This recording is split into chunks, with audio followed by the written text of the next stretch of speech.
I think there's more of a chance of Charlie Sheen sounding normal before we actually get a deal by that deadline at midnight tonight. Now, we spoke to George Atala. He's the NFLPA, the NFL union spokesman, telling us we will have an answer. He says, one thing I know is we will have an answer in the next 3 hours as far as what the union plans to do. Now, the two sides did show up just a few minutes ago for the 10th day of mediation here taking place in the building right behind me. We caught up with several owners on their way out of the ownership meeting last night where they decided to take no action but also decided not to meet today. Here's what they said about how they feel heading into today's last mediation session.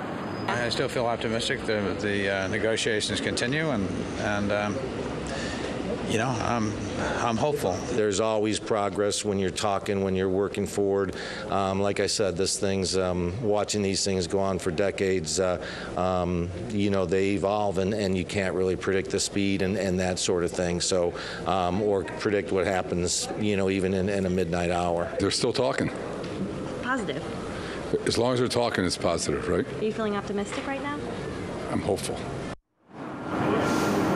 So, sounds hopeful, right? But privately, you know, neither side here is being very optimistic that we will get a deal done today. Luckily, they do have the entire summer to figure it out. And what they do have to figure out is how they're going to split all that revenue, $9 billion worth, the expansion of the regular season potentially, a rookie pay scale. A lot of people think that's a given, as well as health care. Now, we could see an extension of the deadline, but the consensus is, Margaret, that we will see a decertification by the union at some point today and then a lockout around midnight tonight.